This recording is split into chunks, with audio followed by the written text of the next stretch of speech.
Oi meus amores, bem-vindos a mais um vídeo do canal. Eu sou Larinha Fariz e hoje nós vamos estrear um quadro por aqui. Conheça a história de Mona Lisa e entenda o porquê ela comeu o bolo em pleno 2022. Nós vamos falar da história dela, simplesmente a obra de arte, a poderosa, a influencer de milhões que vem levando hate há 500 anos e ainda tá de pé. Já pega a sua pipoca, eu tô tomando meu cafezinho com leite por aqui. E senta porque hoje o conteúdo é muito bom e a história é muito boa. Se você gostar do vídeo no final, deixe o seu like, ative as notificações, se inscreve no canal e me segue no Instagram. A palavra Mona vem do abreviativo de Madonna em italiano, que significa mulher, e Lisa é um prenome muito utilizado na Itália. Ela também é conhecida como La Gioconda, que em italiano significa a mulher sorridente, ou em francês La Gioconde.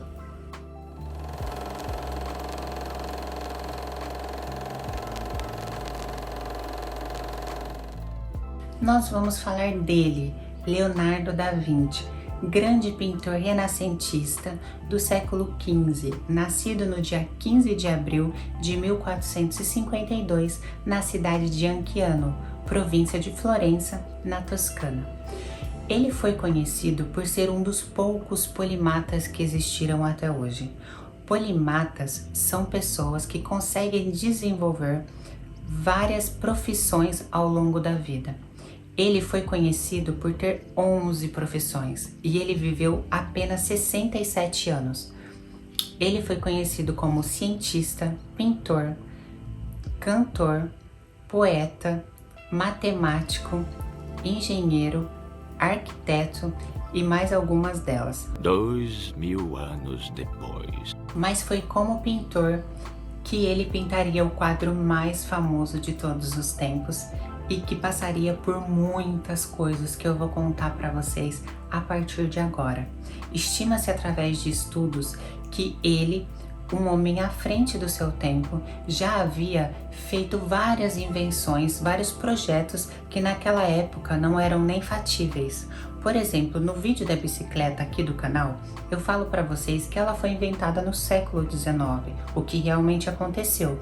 Mas após a morte de Leonardo da Vinci, foram encontrados estudos na sua casa do projeto da bicicleta, da calculadora, da bobina, do tanque de guerra e do helicóptero. Realmente ele é e foi um gênio. Inspiração. Existem várias versões de quem teria sido a inspiração para a criação dessa grande obra de arte, inclusive que poderia ser um próprio autorretrato feito pelo pintor, devido às medidas milimetricamente iguais entre ele e o quadro. Mas essa teoria foi descartada e a mais convincente é que a grande musa de Leonardo da Vinci seria Lisa Gherardini, uma dama da alta sociedade do século XV, que nasceu também em Firenze, na mesma cidade que ele era originário.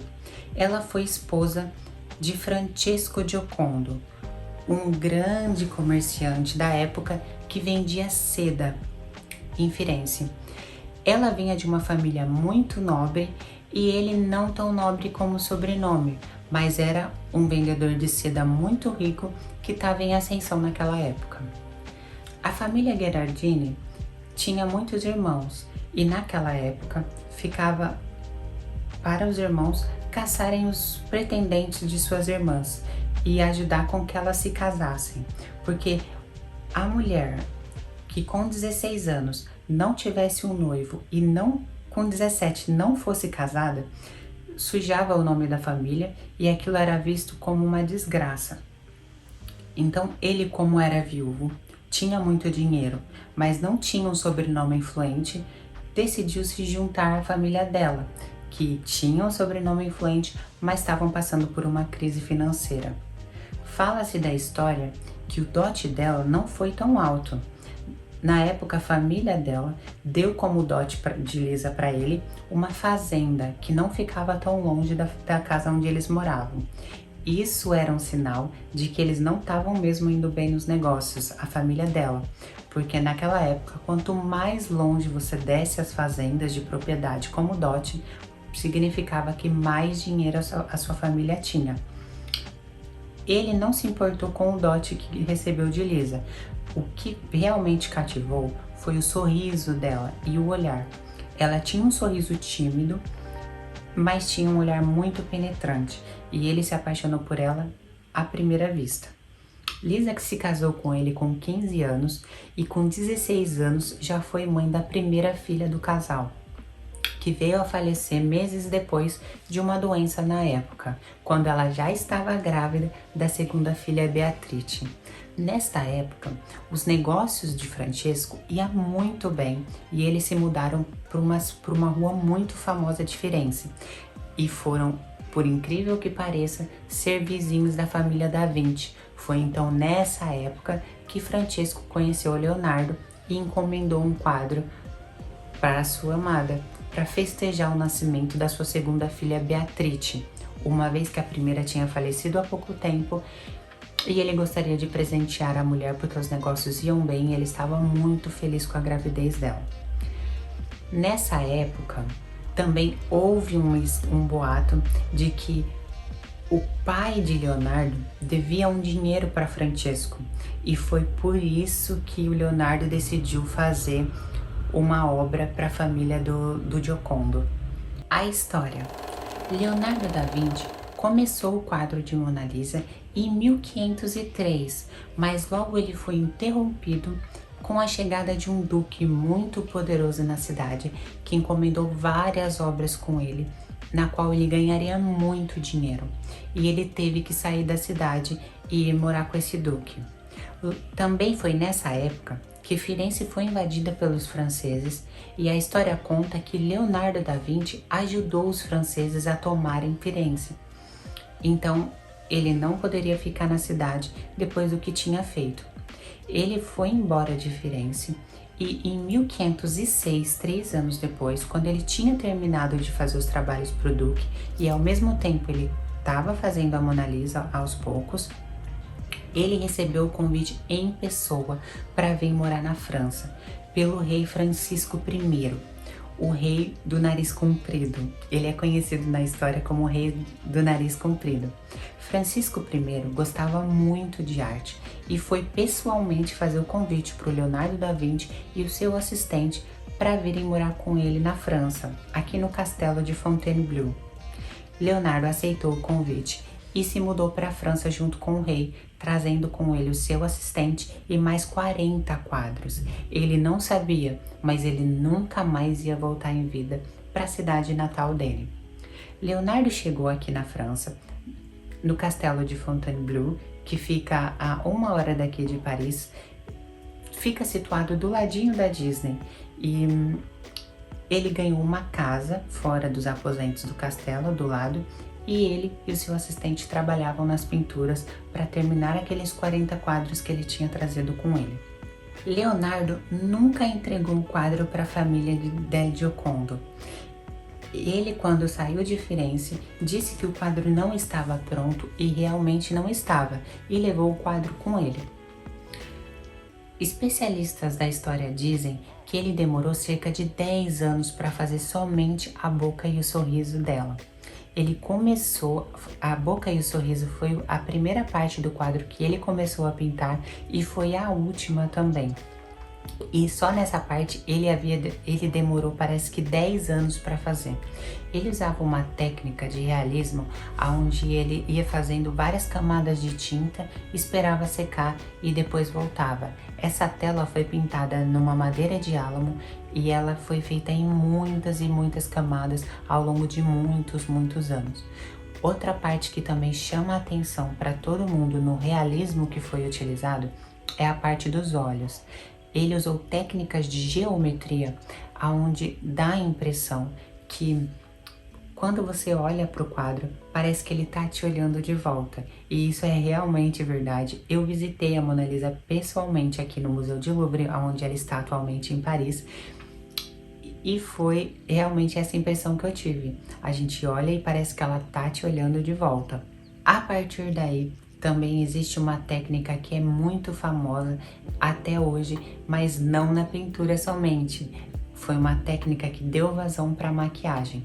Se você que está assistindo esse vídeo já esfumou o seu olho para sair de casa, você deve isso a esse quadro da Mona Lisa. Foi nesse quadro que Leonardo da Vinci criou a técnica do esfumado, nunca utilizada antes, para que desse sombra no côncavo dos olhos e desse a impressão de realidade no olhar marcante que a obra de arte tem até hoje. O Grande Roubo. Paris, 29 de agosto de 1911.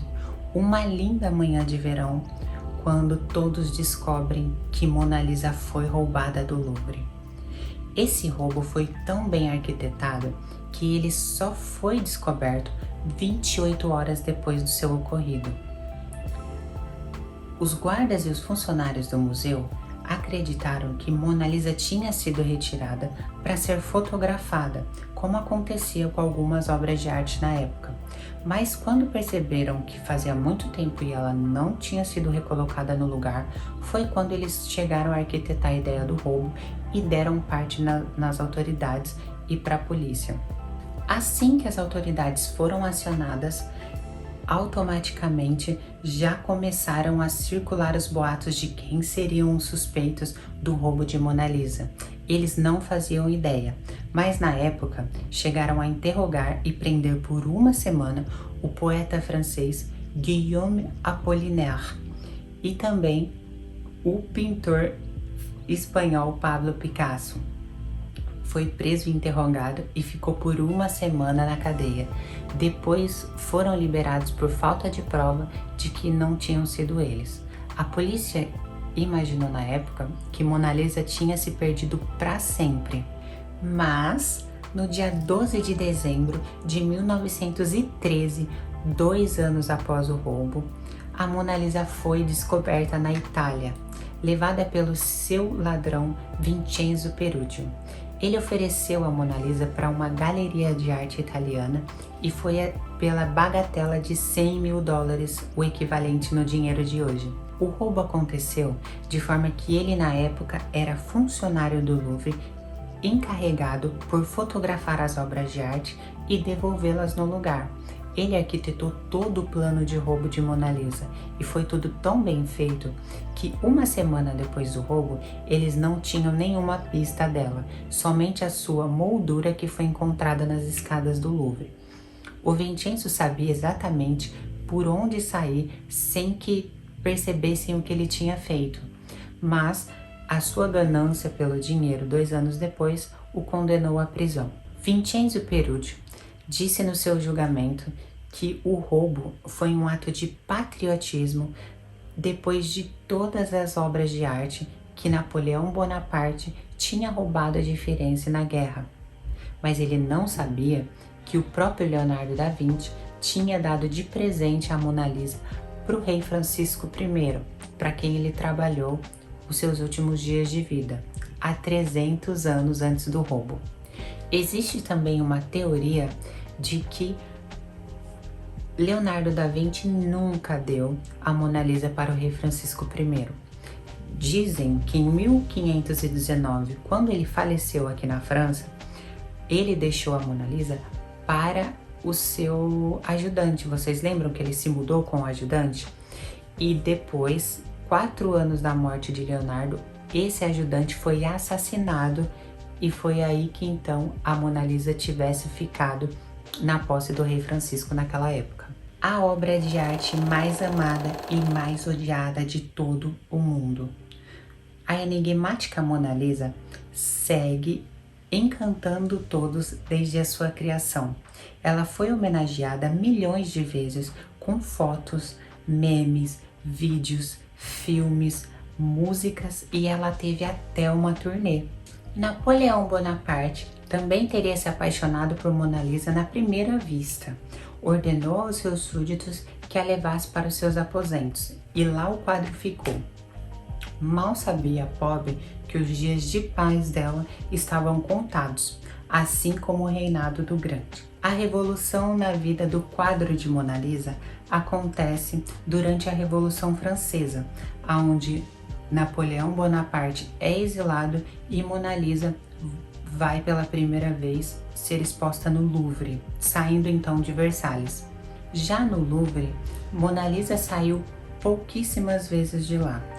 Em 1964, ela foi emprestada para os Estados Unidos e foi exposta em Nova York e Washington.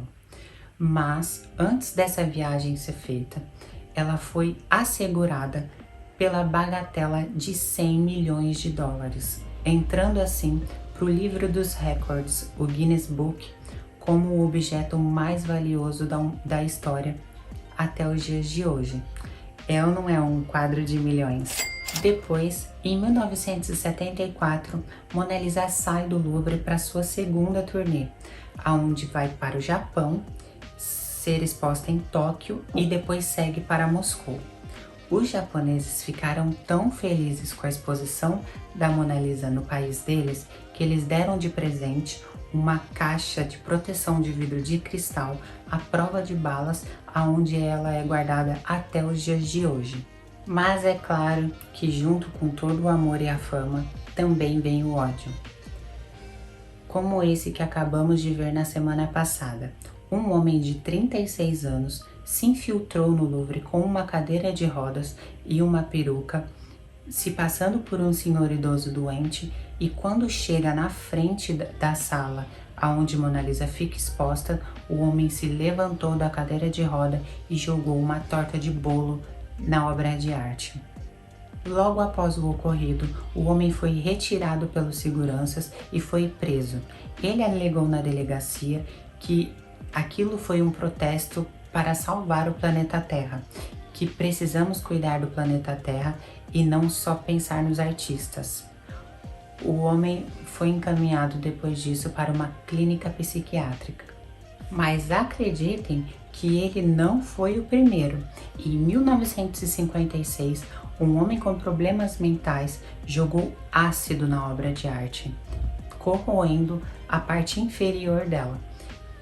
Mona Lisa teria ficado vários meses para ser reparada depois desse acidente, e o homem foi preso. Naquele mesmo ano, Mona Lisa sofreria um outro ataque vindo de um boliviano. Ele lançou uma pedra contra a obra de arte na parte superior esquerda do olho dela, aonde pessoas dizem até hoje que é confundida com as sobrancelhas, mas Mona Lisa nunca teve sobrancelha, feita pelo menos por Leonardo da Vinci. Talvez quem fez a sobrancelha dela foi esse boliviano. Em 2 de agosto de 2009, a vida de Mona também estava muito pacata e ela sofre mais um ataque. Dessa vez por uma mulher russa que jogou uma xícara de café vazia na obra de arte, mas que já estava protegida graças ao presente dos amigos japoneses, que não sofreu nenhum dano. A mulher foi presa na hora e disse na delegacia que foi uma forma de protesto porque a sua cidadania francesa na época teria sido negada. A Mona Lisa rindo disso agora. Mas e a vida de Mona? Será que agora está em paz? Hoje ela segue no Louvre e é retirada para fora uma vez por ano, quando eles vão limpar o seu próprio ar-condicionado que fica dentro da sua caixa de vidro. Ela é mantida sempre numa área de 20 graus Celsius e também tem uma pomada na qual a mantém sempre seca. Afinal, ela tem 500 anos. Mona é super protegida e é um patrimônio francês, uma das obras de arte mais famosas e mais vistas no Louvre, que segue sendo odiada até hoje, recebendo hate, mas também é amada por toda uma nação. Eu adoro Mona Lisa, e vocês? Então eu vou terminar aqui o nosso primeiro Larinha Flix. Se você gostou desse vídeo, deixa o seu like, comenta, se inscreve no canal caso você não seja inscrito e indique esse vídeo para um amigo.